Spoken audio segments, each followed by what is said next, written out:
بتدور أحداث فيلمنا النهاردة في المستقبل، وده بعد ما حصلت كارثة طبيعية في العالم وتسببت في غرق مدن كتيرة بسبب ارتفاع منسوب البحر، وانتشر الجوع والفقر في العالم. وعلشان كده منعت حكومات دول كتيرة حق المرأة في إنها تحمل، ومن هنا انتشرت صناعة الروبوتات اللي لا بتاكل ولا بتشرب وبتقدر تساعد الإنسان كمان في شغله. وبنشوف البروفيسور هوبي وهو بيشرح للطلبة بتوعه عن تطور صناعة الإنسان الآلي، وبيكون اسمه ماكا، وده من بداية تطور ذكائه الصناعي لحد إحساسه بالألم زي البشر بالظبط. لكن بيبقى فاضل حلم عند البروفيسور، وهو صناعة نموذج متطور من ماكا، وهو عبارة عن طفل عنده القدرة على الحب، وده علشان يساعد الأمهات اللي اتحرموا من الأمومة في تبني طفل. وبعد ما بيعدي 20 شهر بنشوف مونيكا مع جوزها رايحين المستشفى علشان يزوروا ابنهم اللي دخل في غيبوبة، لكن للأسف بيقول الدكتور اللي بيعالج ابنهم إن العلم عجز واحتمالات موت ابنهم كبيرة. وهنا بيختار بروفيسور عائلة مارتن علشان يتبنوا الإنسان الآلي الجديد الطفل ديفيد. وفعلا بيدخل هنري على مراته مونيكا ومعاه الإنسان الآلي ديفيد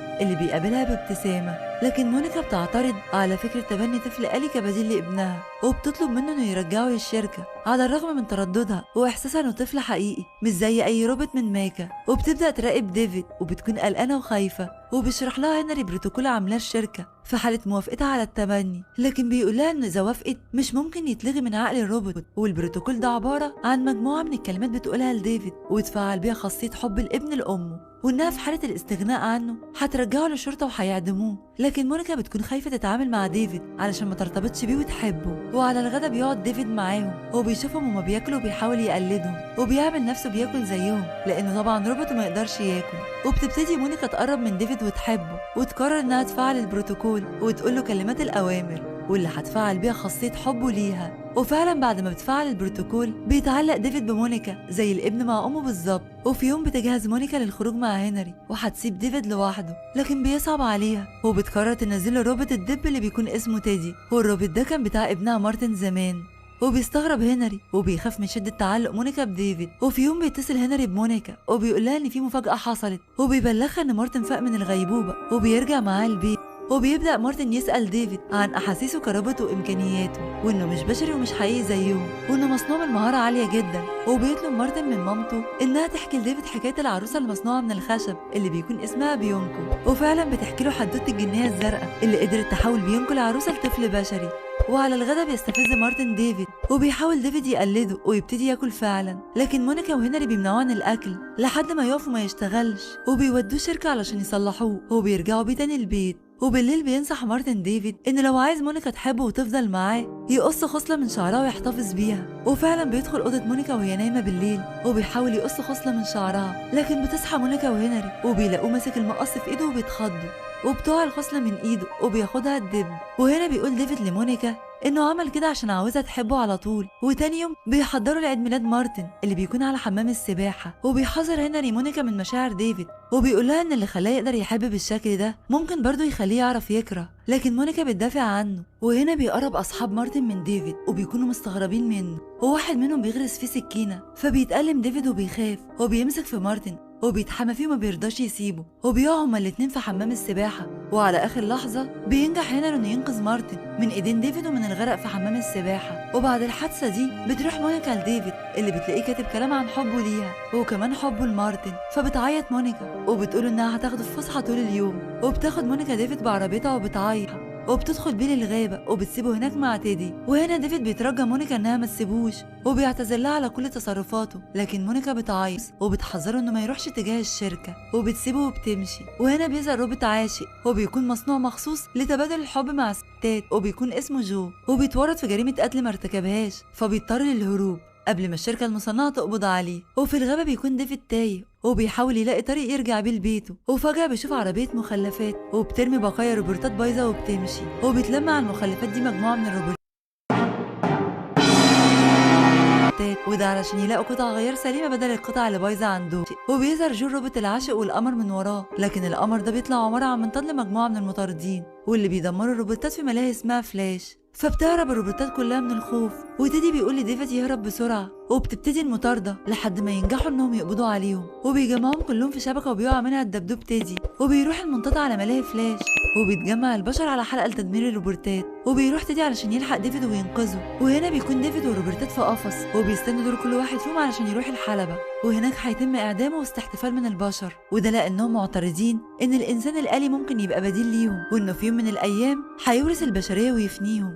وفعلا بيتخلصوا من الروبوتات، وده في استعراض وحشي من البشر، وبنشوف ديفيد في القفص خايف جدا، وبتظهر بنت صغيرة وبتلاقي تيدي الدبدوب، وبتشوف ديفيد في القفص، وبتروح تنبه باباها ان في طفل صغير في الروبوتات جوه القفص، وبيروح باباها فعلا، وفعلا بتأكد انه روبوت بس معمول بتقنية عالية جدا.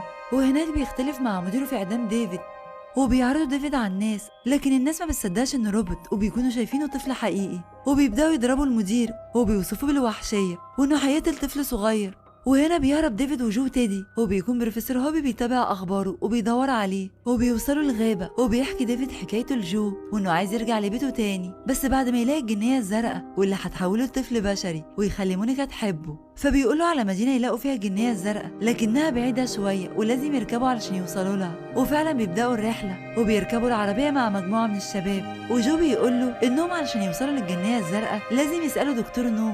وفعلا بيروح لخيمة دكتور نو اللي بيكون عبارة عن شخصية كرتونية في شاشة، وبيدفع ديفيد الفلوس اللي كانت سايبها له مونيكا علشان يسأل دكتور نو عن مكان الجنية الزرقاء. فبيدل دكتور نو على مدينة بعيدة اسمها منهن، وهناك هيلاقي الجنية الزرقاء اللي هتحوله لبشري، لكن جو بيحاول ينصح ديفيد ان البشر لا يمكن يثقوا في الروبوتات ولا يمكن يبادلوهم الحب، وكمان بيقول انه مش هيروح معاها الرحلة دي. لكن لما بيخرجوا من المدينة بيلاقي جو الامن وبيقبض عليه بتهمة القتل، لكن ديفيد بينجح انه يروح الطيارة ويسوقها ويهرب جو من ايديهم، وبيقرر جو انه يرد له الجميل ويروح معاه، وده علشان يساعد ديفيد في رحلته ويلاقي الجنيه الزرقاء. ولما بيوصلوا ديفيد بيخاف وبيطلب من جو انهم يرجعوا، لكن بيوصل في الاخر ديفيد لمكان بروفيسور هوبي، وهناك بيقابل طفل روبوت شبهه بالظبط، وبيتضايق جدا انه مش فريد من نوعه، وبيغضب ديفيد جدا وبيكسر الروبوت. وبيقابل ديفيد بروفيسور هوبي وبيعرف منه انه كان مستنيه، وانه عارف انه هينجح في انه يوصل له تاني، وان كل ده كان في تجربه، وكمان بيقولوا ان مفيش جنيه زرقاء ولا حاجه. وطبعا بيحبط ديفيد لما عارف انه مش الروبوت الوحيد والفريد من نوعه،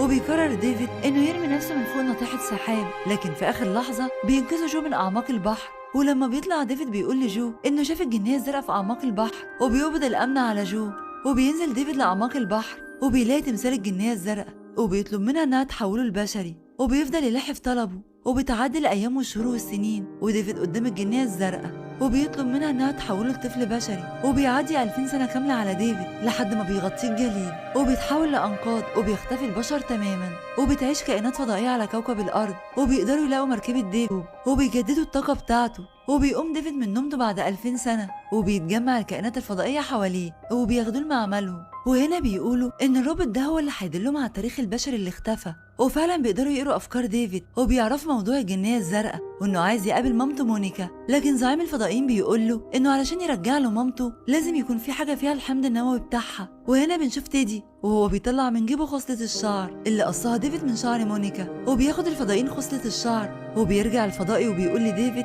انهم نجحوا انهم يرجعوا البشر قبل كده للحياة، بس المشكلة انهم بيعيشوا اليوم واحد بس، ولما بيخلص اليوم وبيناموا ما بيقوموش مرة تانية، وفي النهاية بيقدروا يرجعوا مونيكا. وبتقابل ديفيد وبيعمل لها القهوة اللي بتحبها زي ما كان بيعملها زمان بالظبط، واليوم بيعدي وهم مبسوطين جدا، وبيكون ديفيد في قمة سعادته. ولما بيجي وقت النوم بيدخل ديفيد مع مونيكا السرير وهو عارف انها لو نامت مش هتقوم تاني، وفعلا بتنام، وبيقرر ديفيد انه ينام وما يصحاش ابدا، وبتفضل مونيكا عايشة في احلامه للابد. وبكده يكون فيلمنا خلص، اشوفكم في فيلم جديد.